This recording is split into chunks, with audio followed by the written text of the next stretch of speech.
já tinha falado no meu Instagram, eu vou falar um pouco sobre esse livro aqui, 200 Limericks, de Edward Lear, para ler e ver, que foram traduzidos e organizados pelo Renato Morricone.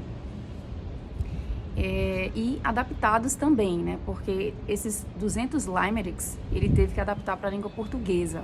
E para quem conhece bem a língua portuguesa, sabe que ela é menos objetiva do que a língua inglesa. Então ele teve que aumentar um pouquinho os versos, certo? Teve que aumentar um pouquinho os versos desses poemas. E eles se tornaram um pouquinho mais longos, tá certo? Além de tudo isso, ele trouxe referências culturais do Brasil e colocou alguns pontos geográficos, né? Porque os poemas do Edward Lear sempre começam com um ponto geográfico. No caso do Edward, da Inglaterra, mas do Renato Morricone ele colocou pontos geográficos brasileiros. Além de tudo isso, nós temos também a diferença no som. Logicamente que essa adaptação precisa também estar relacionada ao som, visto que esses limericks, eles são, na verdade, eles possuem rimas, né? Como eu já havia falado no Instagram, sempre seguindo, né, aquele esquema de rimas A, B, B, A, certo? Em que o primeiro verso ele rima com o segundo e o quinto, e o terceiro rima com o quarto. Os Limericks dizem, né, que surgiu na cidade de Limerick, na Irlanda, mas eles só foram popularmente conhecidos na Inglaterra vitoriana com a publicação do livro A Book of Nonsense, de Edward Lear, certo? E esse livro é um compilado, né, uma coletânea de poesias nonsense, né, esses Limericks. E são esses, inclusive, que foram traduzidos, né, pelo Eduardo Morricone. Na verdade, ele conseguiu traduzir 200, né, por isso que esse livro é 200 Limericks, do Edward Lear. Porque, na verdade, esse A Book of Nonsense, ele tem muito mais, né, do que 200. E, bom, não é somente... A característica dele não é somente a rima, mas também os personagens inusitados, né, as ilustrações, né, que mostram esses personagens em situações engraçadas, cômicas, são personagens esdrúxulos, né, que, na verdade, apresentam, em alguns momentos, características de animais, né, são personagens, por assim dizer, antropomorfizados, certo?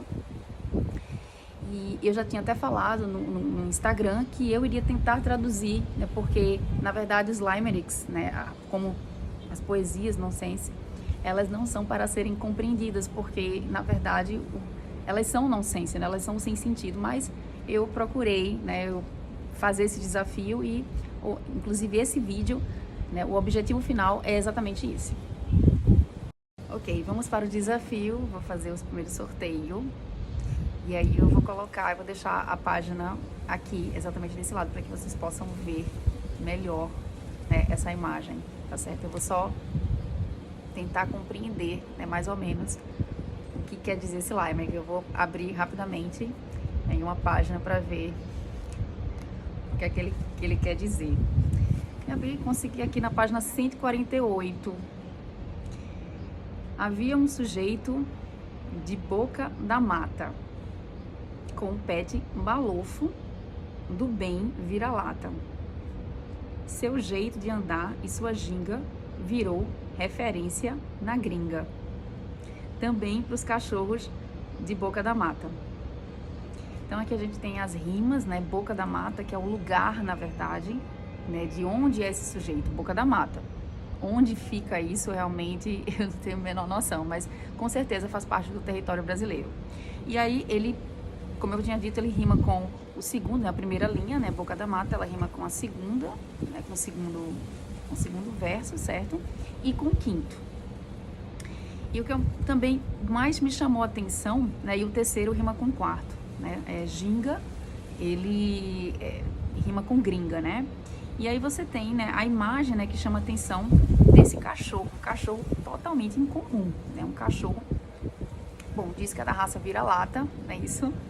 Mas esse tipo de cachorro aqui, ele é muito grande, muito grande. Eu acho que o que chama a atenção realmente é exatamente o tamanho desse cachorro, que é muito anormal, é muito nonsense, por assim dizer, muito sem sentido, né? E esse é um cachorro diferente, é um cachorro que tem uma ginga diferente, tem um jeito de andar diferente. Como seria esse jeito? Bom, enfim, você pode imaginar de várias maneiras.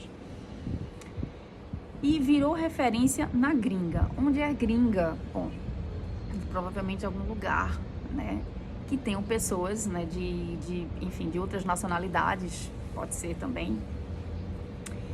E é isso. Esse é o meu primeiro Limerick, que foi digamos assim, o primeiro que eu sorteei aqui, tá certo? E que chama atenção realmente é as características desse cachorro e que ele virou uma referência nesse lugar, enfim.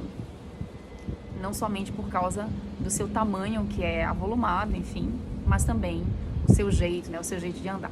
Vamos pro próximo, vamos ver se agora qual seria o próximo Limerick que eu vou tentar compreender aqui. Agora na página 141.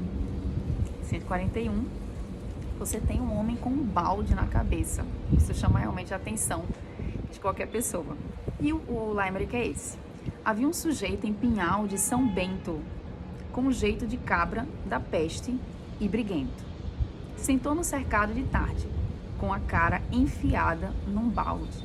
Sujeito embusteiro, em Pinhal de São Bento. Bom, ele, cabra da peste, né?